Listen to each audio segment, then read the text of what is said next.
In the name of the God of joy, amen. Please be seated.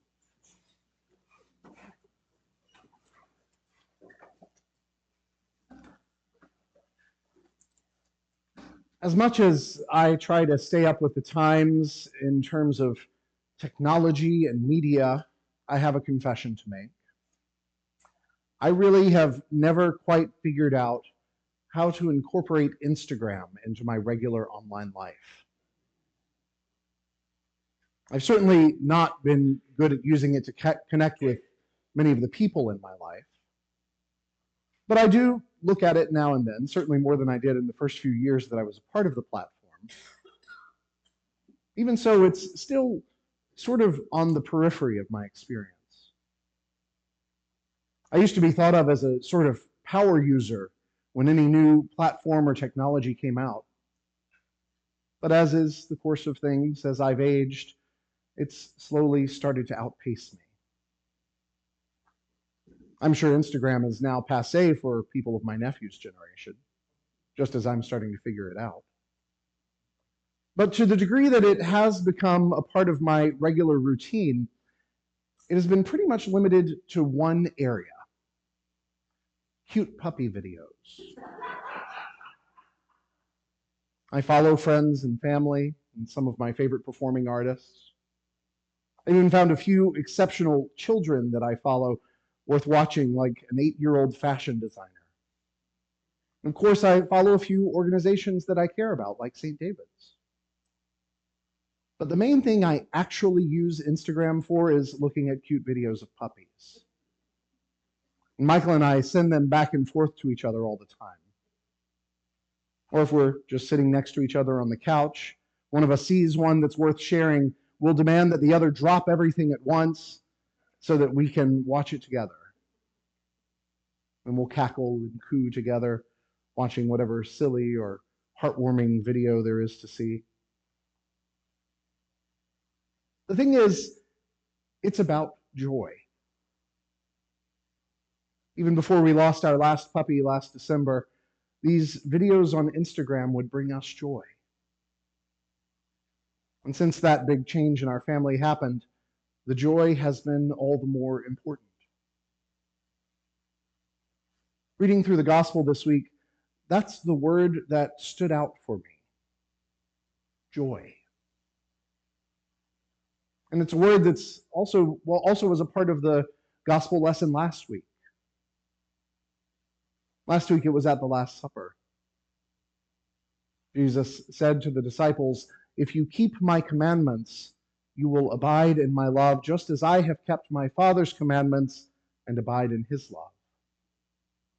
I have said these things to you," he said, "so that my joy may be in you, and that your joy may be complete." And this week we hear it again as he prays in the Garden of Gethsemane. He says, "Now I am no longer in the world. While I was with them, I protected them in your name, but now I am coming to you. And I speak these things in the world so that they may have my joy made complete in themselves." In the hours that followed, he would be betrayed, he would be denied, and ultimately crucified. And as all of that was unfolding, John's report of those final moments is that Jesus' mind was fixed on joy. Not fear, but joy. Not pleading to God for change, but joy. As his earthly existence was actively crumbling around him, he wanted his life to be defined by joy. Joy that wouldn't be completed on earth, but joy that would be made complete in us. I think we often misunderstand joy as a concept. At first glance, we tend to think of it as sort of unbridled happiness. Happiness that can't be contained, the kind of happiness like we sing about at Christmas. Joy to the world.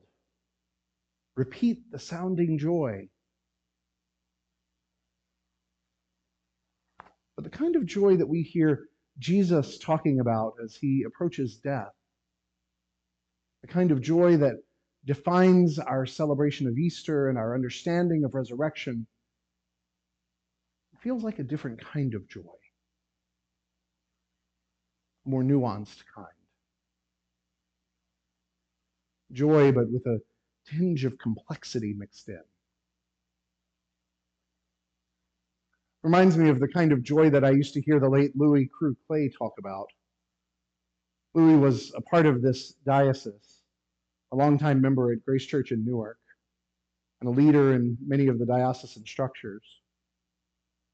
Because he was so familiar around here, I think sometimes people had a hard time recognizing just how revolutionary he actually was. He was one of the earliest pioneers in the Episcopal Church of LGBTQ acceptance. The story that he often told was of when he and his husband were living in San Francisco in the 1970s. It was then, as much as now, a kind of the gay rights movement, and he was looking for a church. So he called around to all the Episcopal churches in town to see if he, as a gay man, would be welcomed at any of them. As he told the story, when he called Grace Cathedral in San Francisco, he was answered with unhinged laughter. The very thought that a gay man would be welcomed in a church was so preposterous to them. Not just laughter, but the person who answered the phone called others over to have him ask the question again. Not only was it clear that he wouldn't be welcomed, but the idea that he would even seek to be welcomed was so unimaginable to them that they heard it as a joke. Louis was a man who had the church laugh in his face at the thought of him wanting to follow Jesus for decades.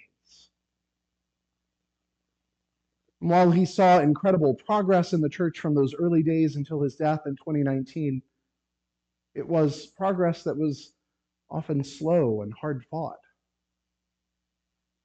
And he never forgot. It was progress, but never completion. He died knowing that there was still work to be done.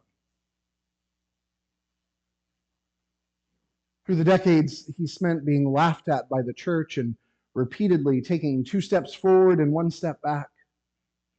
He developed a mantra that served him in his life and in his ministry. Joy anyway. Always with an exclamation point at the end. There were constant reasons for him to live in diminished joy, but he proudly proclaimed joy anyway.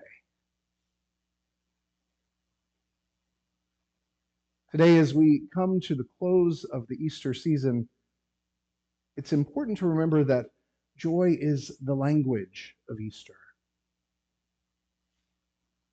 Joy is the language of Jesus. Even in those last steps that led to the cross, joy was the starting point. And like Louis so often said, even when the world gives you anything but joy, Jesus taught us to cling to joy anyway. Because joy isn't just passive happiness. It's much deeper than that. Joy is a decision. Joy is a state of mind. Joy can fuel us even when the ingredients of happiness elude us. Joy can carry us through the dim stumblings of hurt into the very presence of God. Joy is the stuff of resurrection.